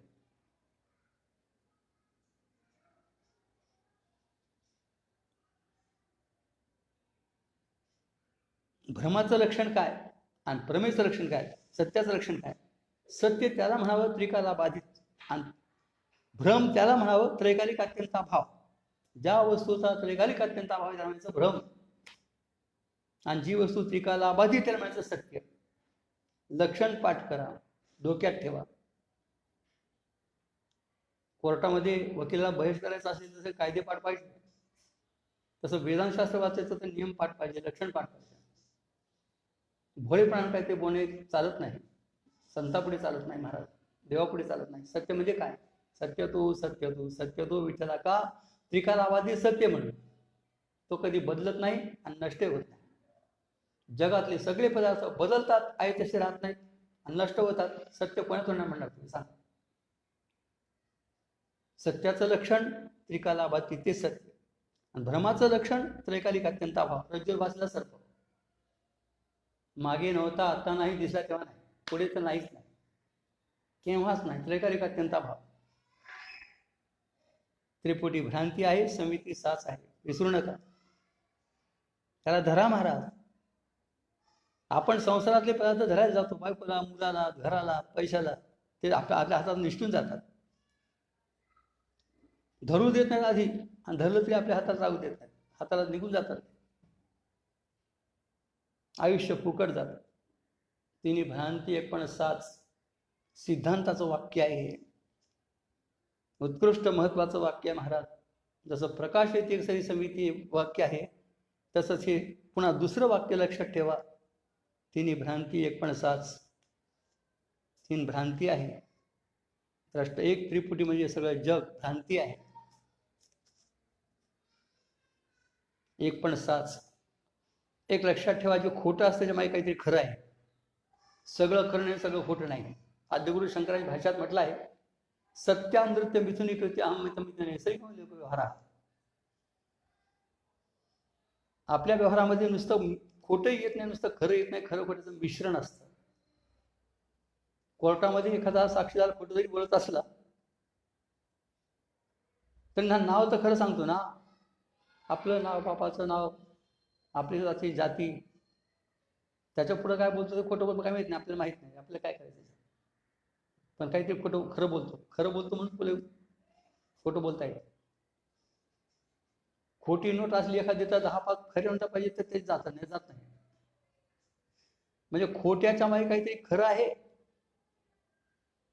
आणि म्हणून ते खोटं मला पुढे दिसत आहे, आणि ते तुम्ही खोट्याला खरं समजताय. त्या खऱ्याचा खरेपणा खऱ्याच्या ठिकाणी वाटला नाही, म्हणून खोट्या ठिकाणी खरेपणा वाटतो आहे. आपल्याला 3 प्रकारचे भ्रम आहे, सांगतो ऐका मला. जग दिसतं हा एक भ्रम आहे, सत्य वाटतो हा भ्रम आहे, आणि कालचंच जग वाटतं हे पण भ्रम आहे. 3 प्रकारचे भ्रम आहे. कालचीच बायको वाटते, किती बदलली आहे, लग्नात अशी होती का, पण वाटत नाही आपल्याला. प्रतिभिज्ञा होती तीच वाटते, तिच्यासारखी गती आहे. नदीतल्या जसा पाण्याचा प्रवाह सारखा वाहत जातो, तसा सगळा सृष्टीचा प्रवाह चालला आहे. सत्य नाही, कालचं आज नाही, अरे वेड्या पदार्थच नाही. 3 भूमिका लक्षात घ्या महाराज. आपल्या जगतही दिसतं, सत्यही वाटतं, पण कालचंच आहे वाटतं. जगत दिसतं म्हणून अजातवाद सुटला, कालचंच आज आहे वाटतं म्हणून दृष्टिवाद सुटला, आणि सत्य वाटतं म्हणून सृष्टीवाद सुटला. काय हातात राहिले? सृष्टी परिणामात हातात काय असायचं?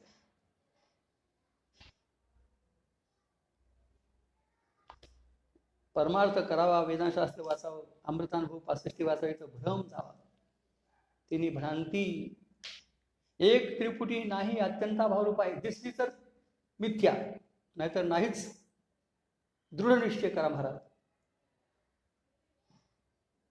दिसली तर मिथ्या, नाही दिसली तर नाहीच. मागे नाही, आता नाही म्हणलं की अजातवाद, मिथ्या म्हणलं की व्यर्थवाद. 2च वादात बसायचं, परिणामवादात जायचं नाही.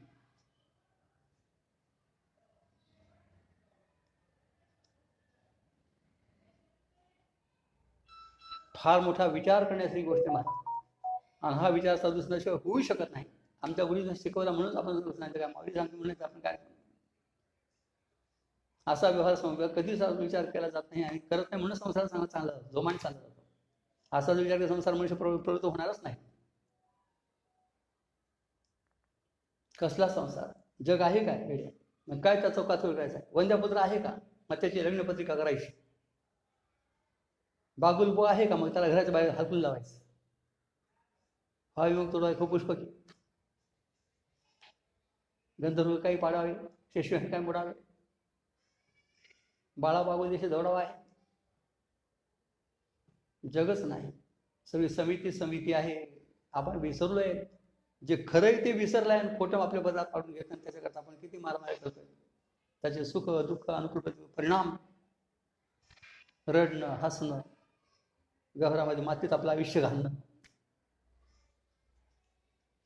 आता तरी सावध व्हा महाराज.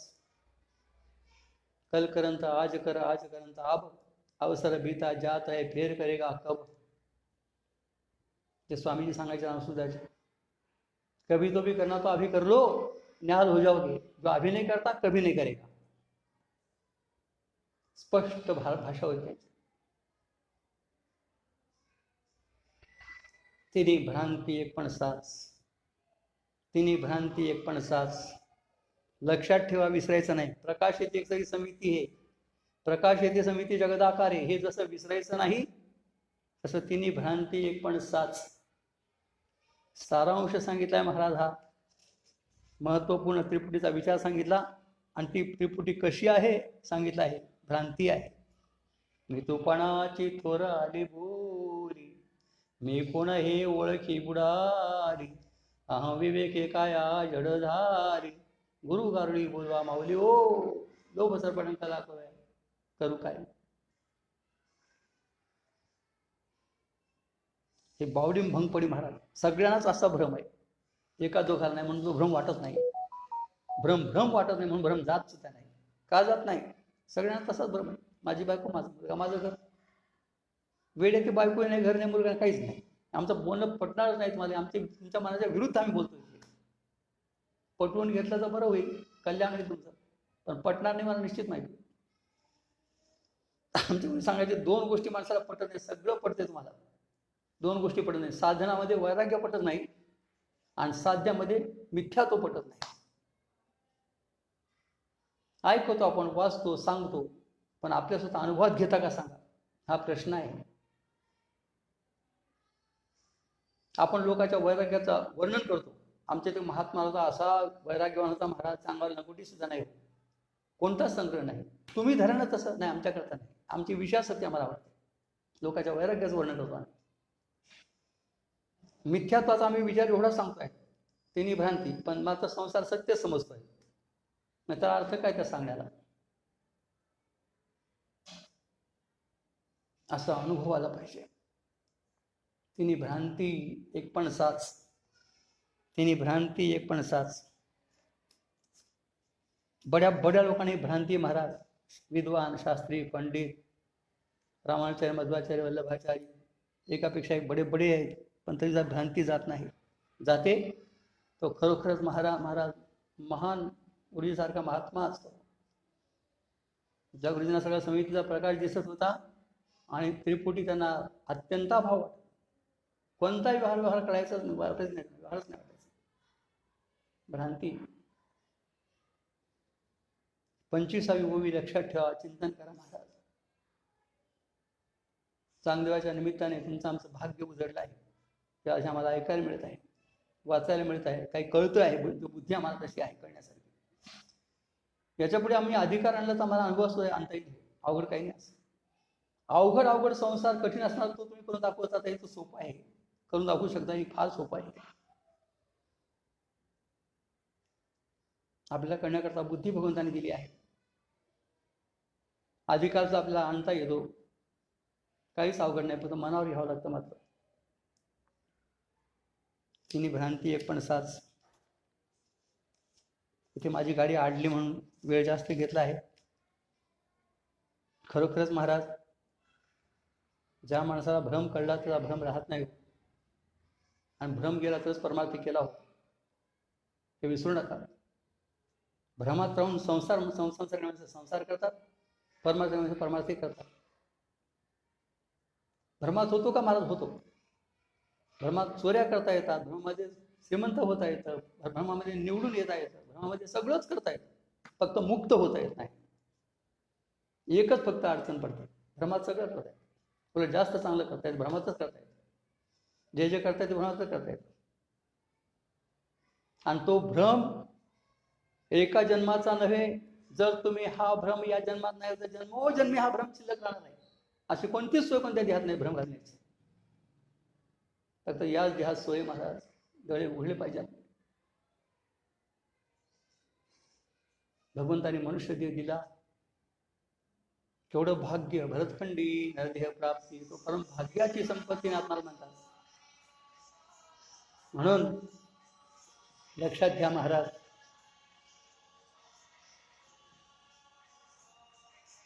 तिन्ही भ्रांती एक पण साच.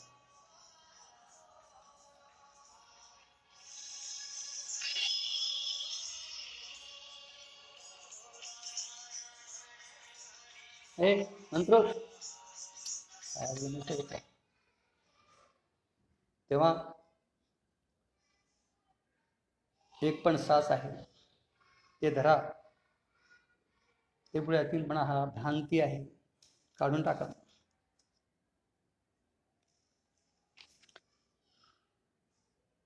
चांगदेव महाराजांना सुद्धा हे वाचून कळलं नाही बरं महाराज. आश्चर्य आहे. मुक्ताबाईने समजावून सांगितल्यानंतर कळलं, अनुभव आला महाराज. तिन्ही भ्रांती एक पण साच.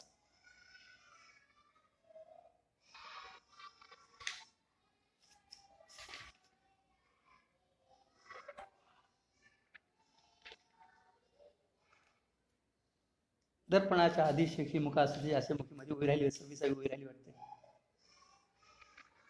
दर्पणाच्या आधी शेखी मुखासाठी असे मुखी दर्पण काही होय.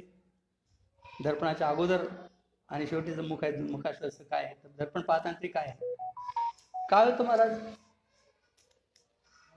जगन मिथ्यात्वाचा निश्चय जरी झाला ना, तरी पण ज्या काळी दिसतं त्या काळी निश्चय होत नाही. दृग्दृश्य विचार झाला, सत्य मिथ्या आपल्याला कळलं, विचार केला, पण तरी पण ज्या वेळेला आपल्याला दृश्य दिसतं त्यावेळेला ते नाही असं वाटत नाही. भूतकाळाचे पदार्थ निघून गेले नाही वाटतात. भविष्यकाळात अजून यायचे आहेत ते अजून नाही वाटतात आपल्याला. पण ज्या काळी वर्तमान काळी तुमच्या घरामध्ये बायको मुलं घरदार नाही असं म्हणणं धाडस होत नाही महाराज. नाही तसं होत नाही धाडस. पण दृष्टांताने आपल्याला सांगतात दर्पणाच्या आधी शेखी, जे आधी अंताला नाही ते मध्यंतरी नाहीच आहे. आरसा अगोदर घेण्याच्या अगोदर मुख आहे का? प्रतिबिंब आहे का? मुख आहे, प्रतिबिंब नाही. आरसा घेण्याच्या पूर्वी प्रतिबिंब नाही आणि बाजूला असल्यानंतर प्रतिबिंब नाही. मग मध्ये दिसतं घेण्यावर त्यावेळेस आहे का नाही? मग नाहीच. दर्पणाच्या आधी शेखी म्हणजे दर्पण घेण्याच्या आधी शेखी. आधी म्हणजे अगोदर, शेखी म्हणजे शेवटी, आणि बाजूला सारल्यानंतर. मुख असं तर ते असे मुखी मुखाच्या आहेच आहे. आता जर अगोदर आणि बाजूला दर्पण केल्यानंतर मुखच आहे, तर ज्यावेळेस तुम्ही आरशामध्ये पाहता तेव्हा काय येतं? मुखच. माझी दर्पण अवलोकी आणि काही होय, दुसरं काय आहे का? तेच आहे, दुसरं काही सुद्धा नाही महाराज. तशी एक समिती फक्त आहे. मुखाचा दर्पणाचा, मुख दर्पणाचा दृष्टांत लक्षात घ्या, तुम्हाला कळेल. पुढे देखील तेने बघे, देखते असे गमू लागे, दृष्टी ती वागे झटवीत असे. तुम्ही पुढे पाहतात म्हणून तुम्हाला ती दृष्टी फसवते. आरसा पुढे घेऊ नका, प्रतिबिंब दिसत नाही, फसवणूक होणार नाही. पण आरसा पुढे घेतला तुम्हाला फसवून जायचं राहत नाही.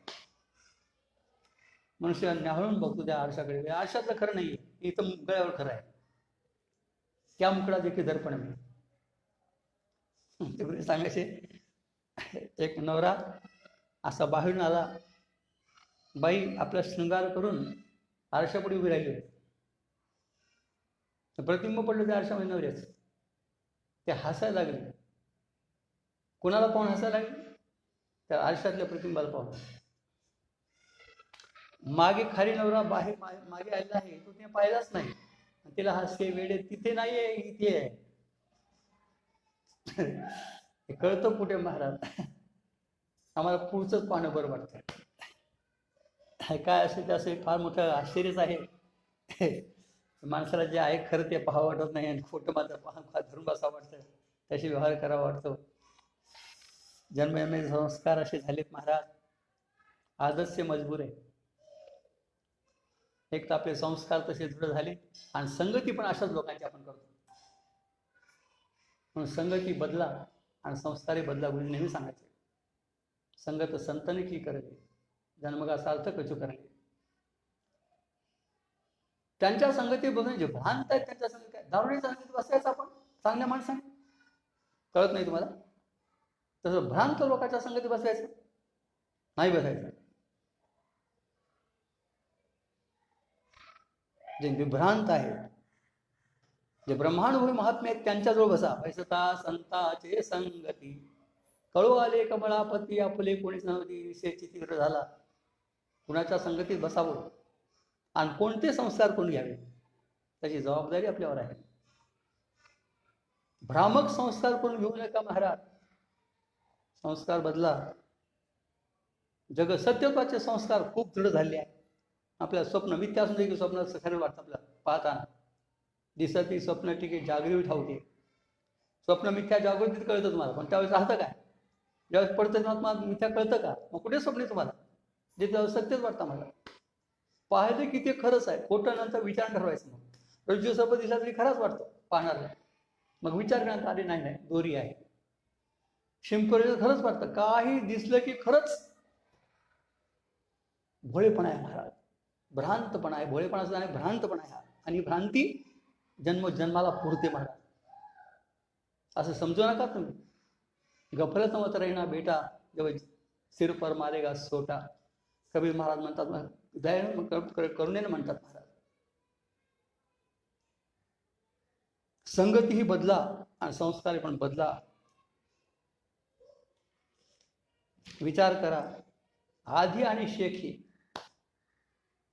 दर्पणाच्या आधी आणि दर्पणाच्या शेखी, म्हणजे दर्पण समोर घेण्याच्या आधी आणि दर्पण बाजूला सारल्यानंतर. जर मुखच मुखाच्या ठिकाणी आहे, तर ज्यावेळेला दर्पण पुढे घेऊन पाहिलं तेव्हा तरी काय सांगा, मुखच. तसं द्रष्टा दृश्य या स्वरूपात सुद्धा कोण आहे, त्रिपुटीच्या स्वरूपाचा कोण आहे? अगोदर हे समिती आहे, नंतर हे समिती आहे. त्रिपुटी निर्माण झाली ते म्हणजे समितीच आहे. माझी दर्पण आवलं की अनुभव पुढे देखी जे तेने बघे देखते असे गमू लागे. दृष्टी ती वावगे झटवीत असे. दृष्टीला फसवणूक होते महाराज. मनुष्य देह फसण्याकरता नाही, फसलेल्या काढण्याकरता आहे. हे संसारी माणसं शेंडी सकट त्यामध्ये फसले, संसारामध्ये तळागाळात गेले. त्यांना काढण्याकरता संतांनी अवतार घ्यावा, तरी हे लोक ऐकायला तयार नाही. जरा हा उपक्रम आमच्या प्रमोद कुमार साहेबांनी केला म्हणून सगळ्यापर्यंत हे ऐकायला तरी चाललेलं असेल आमचं. नाही तर आमच्या खोलीच्या बाहेर आमचा आवाज जातच नाही. घरातली माणसं आमच्या समोर ऐकायला बसत नाही. प्रश्न काय पडतो? कोण लोक आमचं ऐकणार तयार आहे? पण वस्तुस्थिती खरी ही आहे महाराज. सच कहती बुड्ढी सुनताय कोण?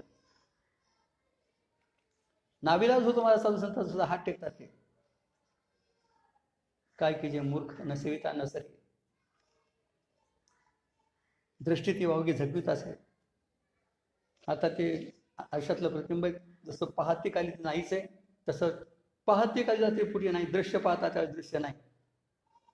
ती समिती आहे तशीच आहे. ते समोर झाली, तुम्ही सांगितलं मला समोर झाली, मग दृश्य झालं, पुढे दृश्य आहे. दृश्य काळीला दृश्य नाही. अगोदर समिती, नंतर शेवटी समिती. दृश्य जेव्हा वाटत मात्र असं समितीच. समितीची अशी व्यापक स्वरूपाची दृष्टी आपल्याला यायला पाहिजे. म्हणून आता या 28व्या मध्ये ज्ञानोबांनी चांगदेवाला आदेश दिला आहे. दृश्याची वेळे दृश्य दृष्टा वेगळी, वस्तू मात्र न्याहाळे. आपणापाशी वस्तू मात्र न्याहाळे.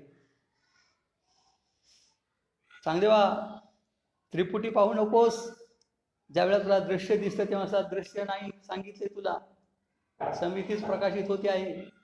अगोदरही समिती, नंतरही समिती, आणि दृश्याच्या स्वरूपात समिती. म्हणून ज्यावेळेस दृश्य दिसतं त्यावेळेला दृश्य दृष्टत्वा वेगळे, वस्तू मात्र न्याहाळे. ज्ञानोबांचा वस्तू शब्द पारिभाषिक आहे. पारिभाषिक म्हणजे ठराविक अर्थ.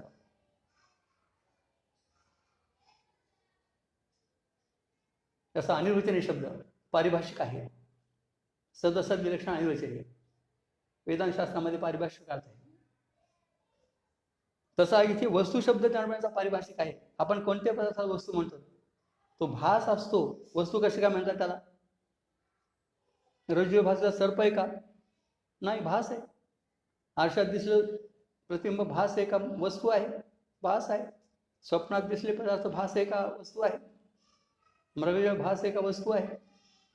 कोणत्या आपण वस्तू म्हणतो, पण वस्तू शब्दाचा काय? वास्तविक असेल ती वस्तू. मग अशी एकच वस्तू आहे तरी परमात्मा से एक वस्तू असेल ते ज्या दिसे ज्ञान असतो ते अज्ञात आहे. ते एक वाचून आणि जे बहुस्वर्ग ज्ञानी अज्ञान आहे समनिश्चय केला. एकच वस्तू फक्त परमात्मा वस्तू, ती वस्तू आहे महाराज. ती न्याहाळून बघ. वस्तू मात्र न्याहाळे. तुम्ही काय न्याहाळता? बायकोचा मुखडा, लहान मुलाचे मुखडे, काय न्याहाळून पाहता? ज्ञानोबाई काय सांगायले? आपण कोणाचे? ज्ञानेश्वर महाराजांचे. म्हणायचं फक्त. न्याहाळून काय पाहता? काय सांगले ज्ञानोबाई? दृश्याची वेळे, ज्यावेळेला तुम्हाला दृश्य दिसतं तेव्हा सुद्धा काय न्याहाळून बघ, दृश्य नाही, वस्तू मात्र न्याहाळे. समिती वस्तू न्याहाळून बघ. कुठं बघू महाराज? अरे आपणापाशी, तुझ्याच जवळ, तुझं स्वरूप आहे समिती. आपणापाशी सगळे पदार्थ लांब लांब दूर दूर असतात. आपलं शरीर सुद्धा लांब आहे महाराज, पण समिती आपलं स्वरूप आहे. ज्या शरीरात तुम्ही राहता ते शरीर भिन्न आहे, स्वस्वरूप नाही. समिती स्वस्वरूप आहे, हे परस्वरूप आहे. देह, इंद्रिय, मन, बुद्धी, प्राण, बायको, मुलगा, परिवार, इष्ट, मित्र, दूर दूर दूर दूर सगळे. आपलं स्वरूप आपल्या जवळ आहे समिती, ते तुम्ही आणून बघ. आणि केव्हा? दृश्य त्या सुद्धा वेळेला. परीक्षा आहे महाराज. दृश्याच्या वेळा सुद्धा दृश्य न वाटलं पाहिजे.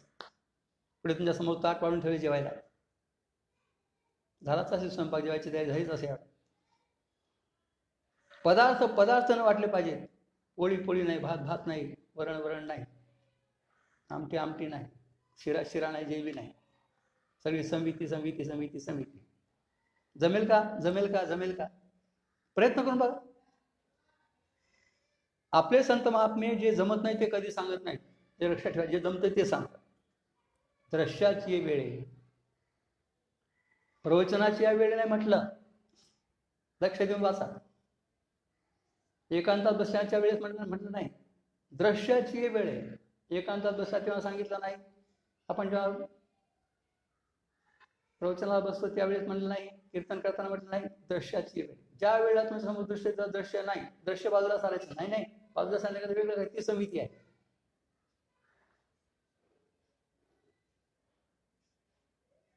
जग परोवते सारणे पाहिजे माते तैसा नव्हे, आघवे सकट. त्या ज्ञानेश्वरीच्या वयात जवळजवळ 65 चालतो. आपला एक झलक दाखवल्यासारखं दाखवतो. विश्व भिन्न भिन्न परी नभेद त्याचे ज्ञान, एक रूपाने समितीचं दर्शन. कोणताही पदार्थाले पदार्थ नाही, समितीच आहे. विशाल दृष्टी बनते महाराज. जरा समिती दृष्टी आली, विशाल दृष्टी बनते, अशी व्यापक स्वरूपाची दृष्टी बनते. म्हणून ही दृश्याची वेळे एखादा अगोदर आणि शेवटी जर समिती आहे, तर मध्ये पाहताना दृश्य समितीच आहे. आणि दृष्टांत दर्पणाचा मुखाचा फार सगळ्यांना कळण्यासारखा पटण्यासारखा दिला आहे. दर्पण पुढे घेतलं तरी सुद्धा त्यात काय आहे? मुखच. का तर दर्पण घेण्याच्या अगोदर मुखच होतं, नंतर मुखच राहतं. दर्पण पाहताना मुखच. तसं अगोदर आणि शेवटी जे असतं तेच मध्यंतरीचं आहे, तसं वेगळं काय? समिती समिती समिती. प्रत्येक पदार्थाकडे दृष्टी गेली की अस्थिभाती प्रिय स्वरूप दिसलं पाहिजे. प्रत्येक व्यक्तीकडे सच्चिदानंद रूपाची अनुभूती आली पाहिजे. जे जे दृष्टी दिसे ते ते हरी रूप, तुझ्या ध्यान जपते असे नाही. वस्तू मात्र न्याहाळे, आपणापाशी वस्तू मात्र न्याहाळे.